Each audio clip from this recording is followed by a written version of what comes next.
is a question most small trades companies can't answer accurately. Did your last job make money? Not, did the check clear?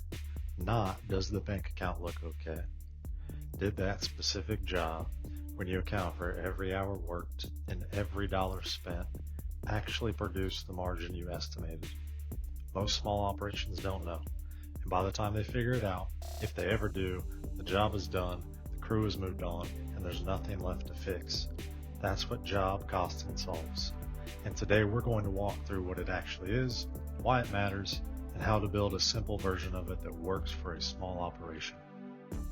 Job costing is simply the process of comparing what you estimated a job would cost against what it actually cost. That's it. Estimated hours versus actual hours, estimated materials versus actual materials, estimated margin versus what you actually kept. Most small operations do the first half. They build an estimate before the job.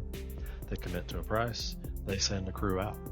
The second half, the actual versus estimated comparison, almost never happens. The job ends, an invoice goes out, and everyone moves to the next one. Nobody sits down and asks whether the job performed the way the estimate predicted. That missing second half is where the margin leaks, and in most small operations it leaks slowly, enough that nobody notices until the bank account tells the story. A lot of experienced operators have a sense for whether a job went well. They were on site. They know if it ran long. They know if something went sideways. But a sense isn't a number, and a number is the only thing that tells you whether your estimate is accurate, whether your crew is efficient, and whether the price you're charging in the market is actually sustainable. Here's what gut feel misses. It misses the jobs that feel fine but ran 2 hours over because the crew spent 40 minutes loading materials that should have been staged the night before. It misses the material overages that happen on every third job but never get tracked. It misses the pattern of a certain job type consistently underperforming because the estimate template was built 3 years ago and never updated. You can't improve what you don't measure, and you can't measure it if the data doesn't exist. Gut feel built the business. Data is what grows it. You don't need a full accounting system to start job costing. You need 3 numbers tracked consistently on every job. Number 1, actual labor hours. How many hours did the crew spend on the job from arrival to departure, including setup and cleanup? Not how many hours were estimated. How many hours were actually worked.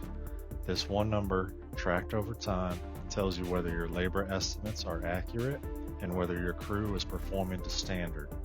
Number 2, actual material cost. What did materials actually cost on this specific job? Not what they were estimated at. What was actually ordered, used, and wasted. Track overages and you'll find patterns that show up in your estimating every time. Number 3, actual gross margin.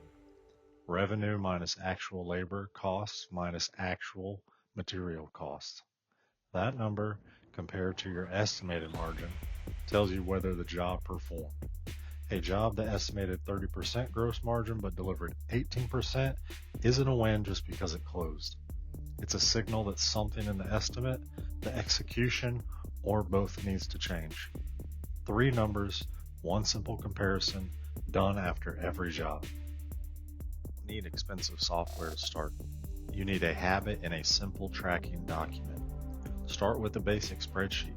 1 row per job, columns for estimated labor hours, actual labor hours, estimated material cost, actual material cost, job revenue, estimated margin, and actual margin.